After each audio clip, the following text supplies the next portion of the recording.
Well, hey guys, I did the poll thing that I'd never done before, and you guys responded, and I was excited.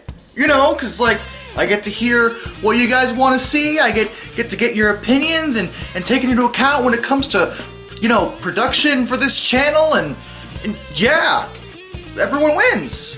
And frankly, out of my selection, there, you know, all but one of the things on there was stuff I really genuinely wanted to talk about. I would love to talk about The Lost Echo 2. I would love to talk about the new Tomb Raider 2 remake that fans are working on. That's really cool. Or do an Ace Combat retrospective. I love Ace Combat. It's one of my favorite series. I love flight sims. But what did you guys pick? Let's see. Let's check it out. You want it?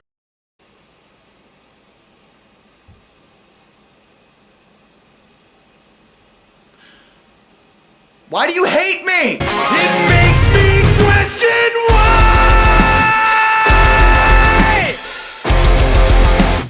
Are y'all sure? Really? I mean, think about this for a second. I'm just like, do you all know who I am at all? Like, do you know anything about me? Cause at what point did you guys think that perhaps, like, I was a Zelda person? Cause I don't know where you got that impression at any point.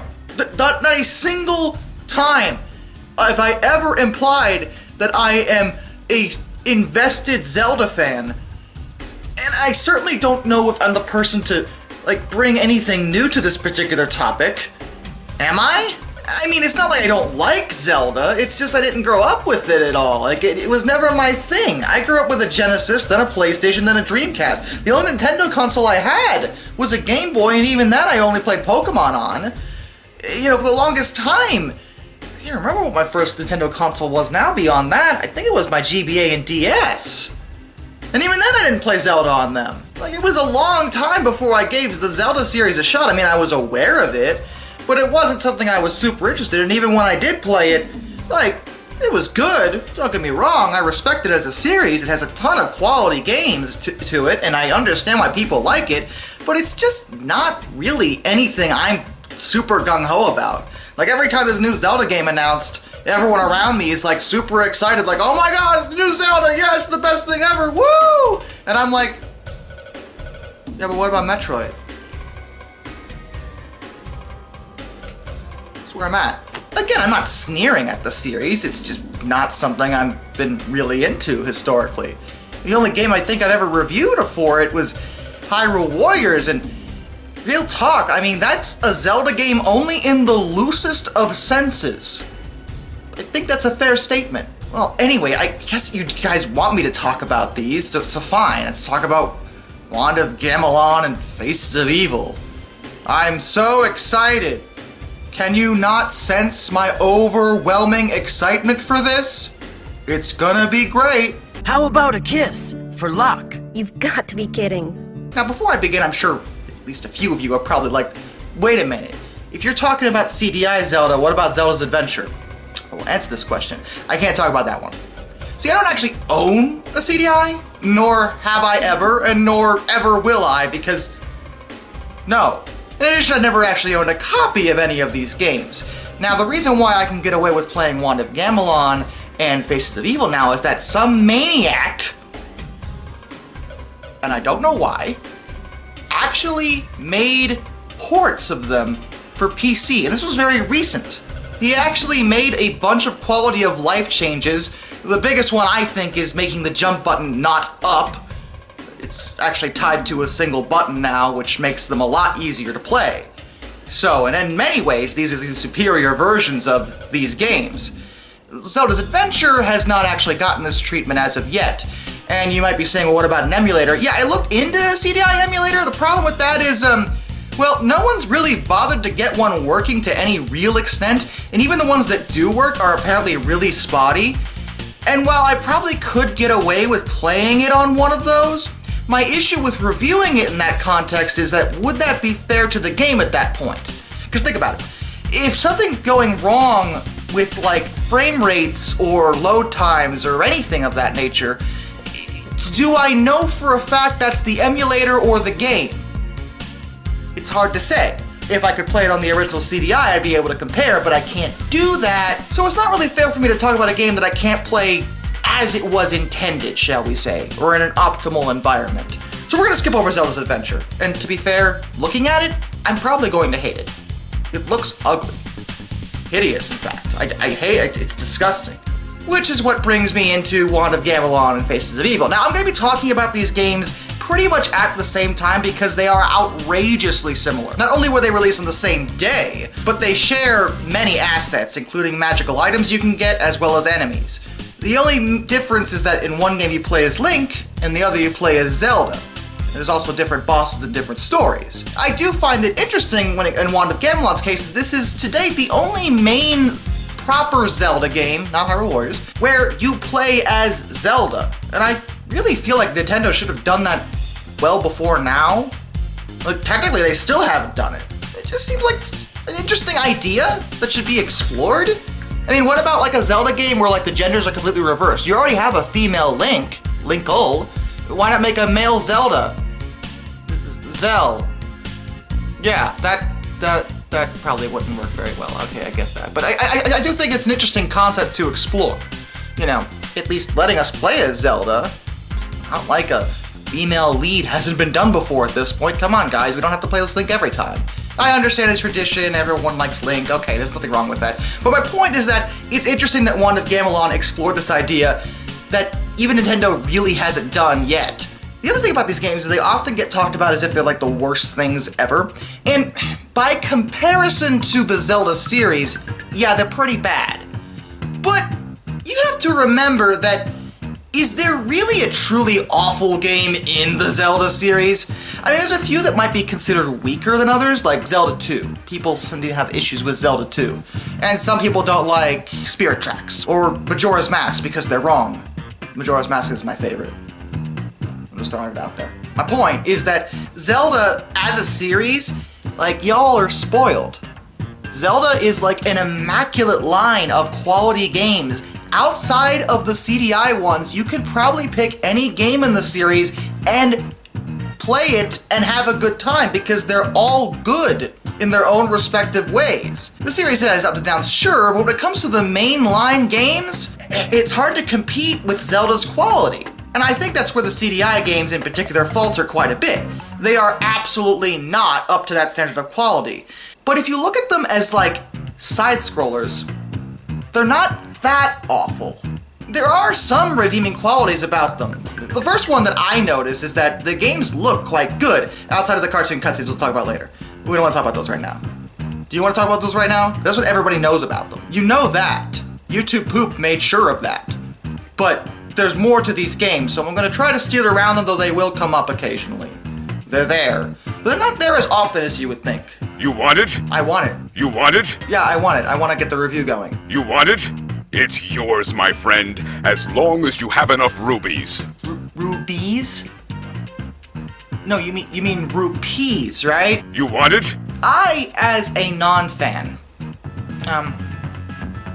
even I am acutely aware that, the money in the Zelda universe is referred to as rupees, not rubies. You want it?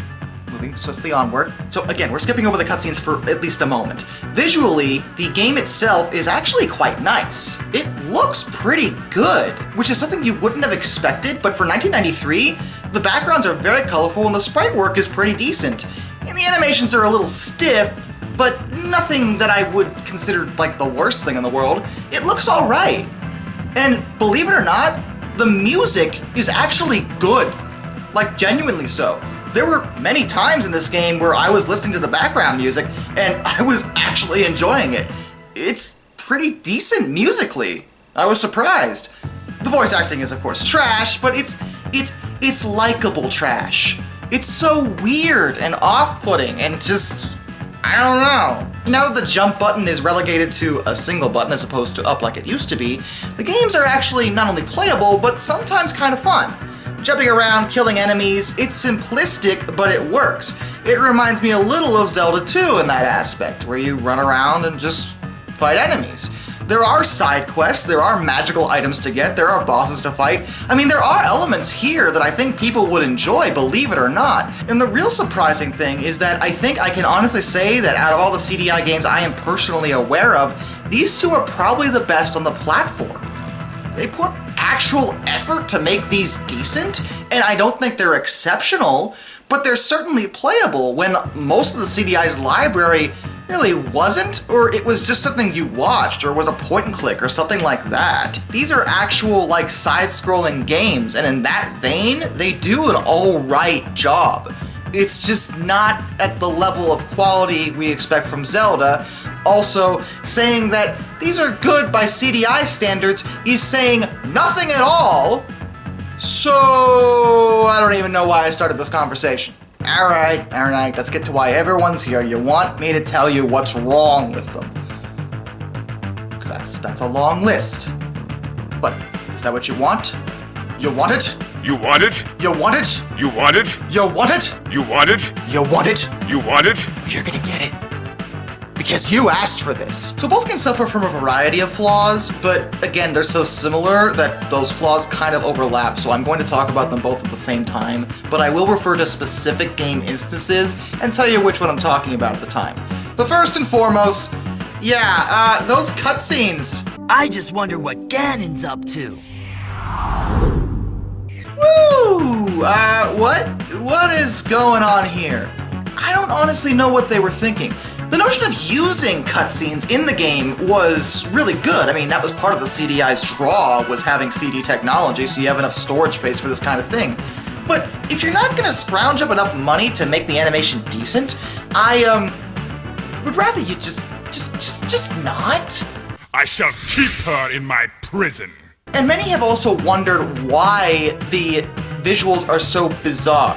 It's such a distinctive style that you can only kind of attest to these CDI games. I can explain this. Believe it or not, this animation style is taken from a Russian animation style that basically says in a nutshell, there has to be movement on the screen all the time.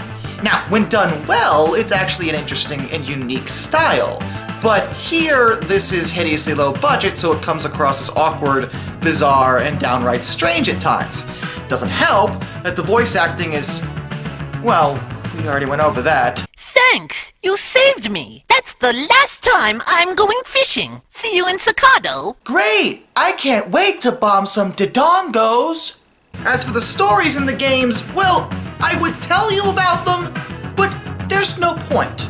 Because despite the fact that both games use FMVs and voice acting, they don't actually go out of their way to really explain what's going on past the opening cutscene. Very rarely do you get any plot exposition, and it's usually about characters that you know nothing about and will continue to know nothing about. I know it was 1993, but this is after both the Sega Genesis and Super Nintendo released a variety of games that told a story better than this. In some instances, like Sonic 3 and Knuckles, telling it without words at all and still doing a better job.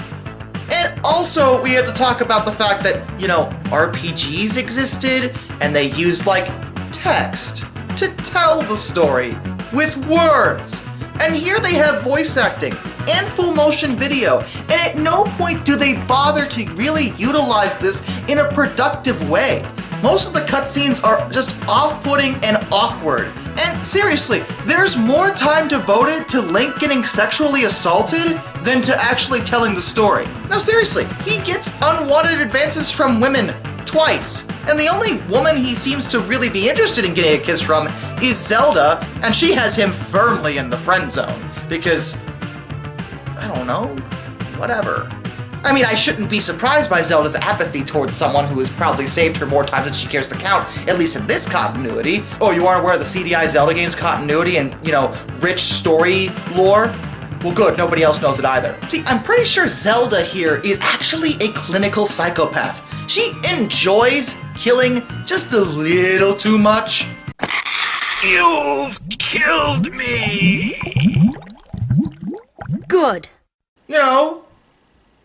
Just a little too much. She's always willing to just take out her sword and stab someone, At no point do any of the characters really comprehend exactly what they're doing. And I would come down pretty hard on Zelda, but Link has no excuse either. In fact, Link in some ways is worse because in Link's story, you find out that some of the enemies you're fighting are literally kidnapped townspeople that have been turned by some pig creature named Harlequin. Why the pig is called Harlequin, I do not know. I guess because he has a circus? A circus of freaking existential nightmares. What is this room? What am I looking at? That's horrifying! But Link knows full well that these people are being turned into these enemies. And the game still just carries on like normal and you just stab them because they're in your way. You know, I feel like the hero of Hyrule really shouldn't be doing that. I'm just saying. And nobody really takes a lot of what's happening here seriously to any extent. What exactly is Ganon doing in either of these stories? It's never made clear, just that he exists and he's doing evil things. You see more of what his henchmen are doing.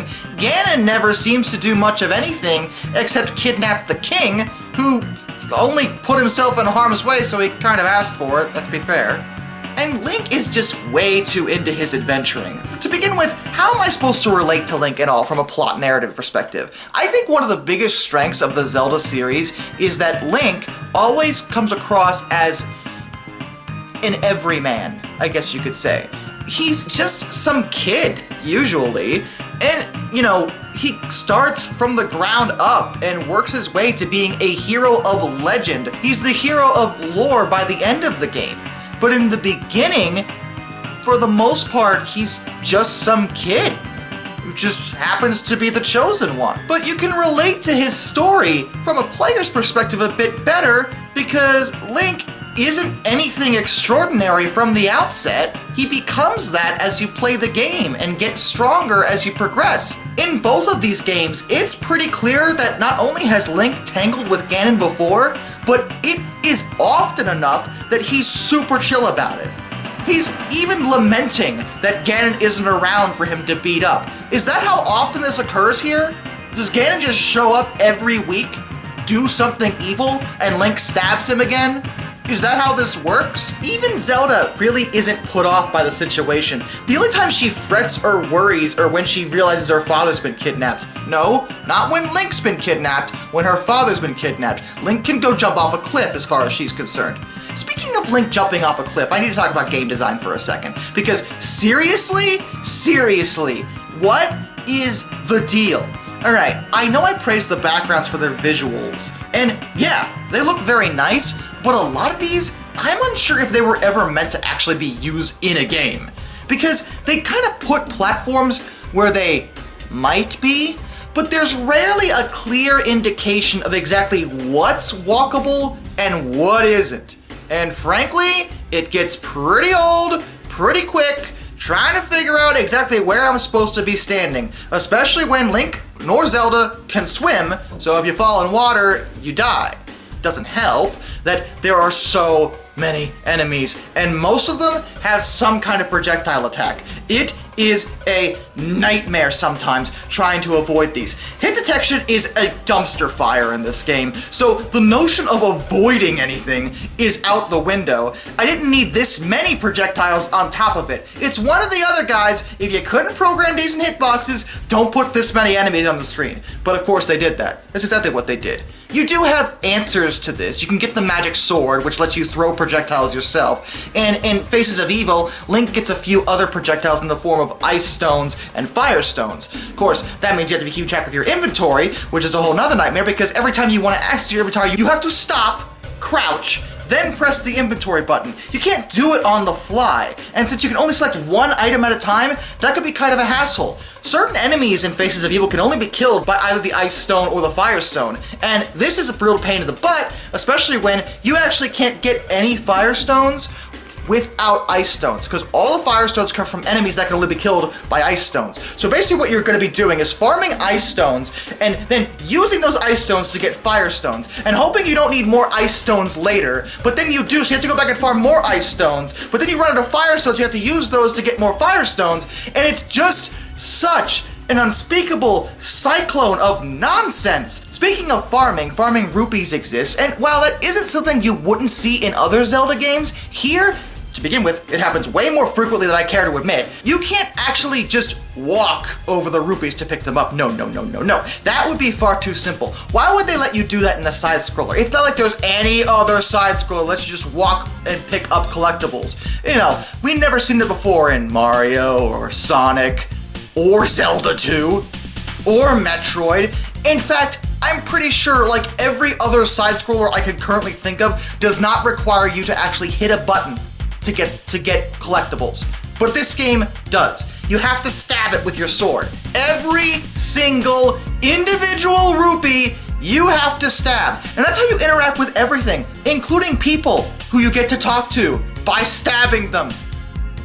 Sense. The only time where I understand it is in the shop area, because you use the rupees to shop, which is normal, but at least here, stabbing the items to pick them makes sense, because on a 2D platform, I wouldn't want to be accidentally running into an item that I don't necessarily want. So being able to just hit them to choose gives me some level of control. So I understand that, but I can't understand it basically anywhere else. It's just a pain. And you will be doing this so much in these games. You're always looking for more rupees or more firestones or more ice stones or more of anything until you get to late game where you finally have most of the magical gear and you really don't necessarily need to farm as much. Well, except for rupees, because a lot of the really nice magical gear uses rupees as magic. Which, okay, I guess. I have been told that this was a fairly dated concept that was utilized in other mainstream Zelda games, so I guess I can't come down too hard on these games for it, but I still hate it. It's annoying. It's really annoying. Especially when I'm trying to use the Power Glove. Yes, the Power Glove is in this game. It's not the Power Glove, but it's called a Power Glove. Just go with it. Basically, it replaces bombs, which is really nice, because bombs are super expensive, and my big issue with them is that so many times do I have to run into a boulder or a boss that requires a bomb, and it takes more than one bomb, and I feel like that just shouldn't be the case. Particularly with the boulders. The bosses I kind of understand, but not the boulders. There aren't that many bosses that require more than one bomb. In fact, there aren't many bosses that require more than one anything. A lot of people seem to be under the impression that all the bosses in this game only take one hit.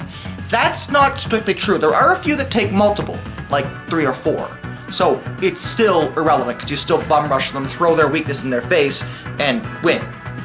It's great. Honestly, that's small potatoes compared to the directions in these games. Mainly the lack of direction. There isn't any. It doesn't tell you where to go or what to do hardly any of the time. You just kind of have to go until you stop, and then go back to a different area and try again. And I understand that games of this era in particular could be very cryptic. Also, you have full motion video and voice acting. You can tell me where to go. Don't tell me you can't. Just give me some direction. The game rarely does. It doesn't tell me the boss's weaknesses, nor does it tell me exactly where I'm going. And a big issue with that I have is that it's very, very easy, to the point that I did it more than once, to find yourself facing a boss that you don't actually have the item you need to beat them yet. In fact, in Wand of Gamelon, I accidentally reached Ganon before I had the Wand of Gamelon. So I couldn't actually beat him, and I had to just leave. Because that's how that works. You know, at least in Breath of the Wild, like, if you face the final boss early, you can beat him. It's very hard, but you can do it. That's not how it works here. And there are so many bosses that I ran into that I actually couldn't beat at the time. I had to go back. And you might say, well, isn't it easy, just, trial and error it? Well, that would be, except for the fact the game is also not always clear exactly where you can go. In particular, Wand of Gamelon really made me mad with this when it came to this window. What is this window? Oh, you might say, that's part of the background. Of course. No. You can go through that window. But you can't just go through the window. You can't just stand in front of it and go through it. No, you have to jump on top of this woman's windowsill and then go through it, and that's how you get to the other side of town. And this is required for beating the game, by the way. You have to get to this area. At no time does the game even imply that's a window you could go through, or this is how you get to the other side of town? What I love about this is, like, the window isn't even open. There's not even a remote hint that this is what you're supposed to do here, and even when you think it might be the case, you try standing in front of it and it doesn't work. No, you have to randomly jump, land on the windowsill, and then it works. That's stupid. Not that Faces of Evil is innocent in terms of the cryptic, stupid crap, and this one really, really got under my skin. See, you rescue this girl who sexually assaults you, and then she begs you to go save her father. For once, the game actually has given me some clear direction. She literally says they have him held prisoner on the other side of the chasm. So you go through the next door, and sure enough, there's a chasm. Now I see that there's a ledge over there. So logically I think, okay, I'll just jump over it. And I've jumped enough in this game to know that I should be able to reach the other side of that no problem. Ha ha ha. Of course. Why would that be so simple? Why would I think that? That's ridiculous. See, there's a weird invisible barrier here without any explanation. I have an explanation, but I won't tell you what it is yet. What you're actually supposed to do is go back and get a magical helmet. You get the stupid helmet, and then you can jump over and mysteriously the invisible wall is gone. Now why would that be? You might be saying, well, maybe the helmet dispelled a magical barrier. Except there's zero evidence of that. The helmet's effect is that it lets people fly for short amounts of time. So what I'm actually thinking happened is when they designed the map, they realized that the platform was actually close enough that a player could easily jump to it without doing the helmet quest. So to correct this, they just programmed a stupid invisible wall to force you to go on their random fetch quest, rather than just, be a smart person and jump like this is some kind of platformer or something. I don't know why I ever suspected that any of these games made sense. I don't know why I thought that that would have been reasonable. I don't know why that thought even entered my mind. That's ridiculous. And all this just compounds other problems that would already make the games not super great, like being in the inventory too often, or being able to select one inventory item only when you need them so friggin' often, or how about the whole, going into dark rooms, which happens really often, by the way. The only thing I'm gonna say about that is that I think the issue is kind of overplayed, because you do get better lanterns that last longer, and very rarely did I run into a situation where I couldn't select the lantern fast enough, or I ran out of time. It really doesn't happen that much. I mean, often enough to be annoying, but it doesn't happen that much. And helping with that, the best strategy I found in these games is literally rushing through them. I beat each of them in an hour and a half a piece. So a total of 3 hours was spent actually playing the games. And that's getting lost, having to backtrack, and screwing up a few times. So these aren't long games at all, which I think is the worst sin of all when it comes to Zelda. I thought a big part of playing a Zelda game was a long, branching story, an epic tale of heroism. You're the hero of Hyrule. You gotta, solve puzzles, go on quests, defeat evil monsters, and ultimately fight the root of all evil. In these games, it's like, oh no, Ganon's being bad. You should stab him. And by stab him, I mean throw a book and or wand at him. That drives me crazy too. The game's literally called Wand of Gamelon, but it's never really clear what the hell the Wand of Gamelon actually is. Just that it can summon chains and kill Ganon. The same thing goes for the stupid book and frickin' Faces of Evil. You just throw it at him and not into the pit. It burns. I won. You wanted it. You got it. I'm gonna stop short of saying they're unplayable or not worth it as a bit of a curiosity, especially now that someone ported them so they can be easily accessed by anybody. To go out of your way to spend money on a CDI and these games would be an absolute waste of time. Don't actually do that. But if you just want to download them just for the sake of saying you played them, there are worse things you can play. I've definitely played worse games, far worse games out there, just not in the Zelda series. With the exception of possibly Zelda's Adventure, because I don't know, they are probably the worst games in the series, but when the series is so exceptional, how bad is that? The other side of the equation is you have they're the best games on the CDI, which is also saying nothing. They exist in such a weird zone when it comes to quality. If they were any other side-scrolling adventure game, I probably wouldn't have too many issues with them. It's only because they're Zelda that you expect something exceptional, and they can't even come close to achieving that. The best you could say is that they're average, and sometimes fun. And good for a laugh, I guess, so better than nothing. Go figure. Oh, yeah, by the way, next time we do a vote, try not to hate me. Please? Till next time, this is Darkness, and I bid you all a fond farewell.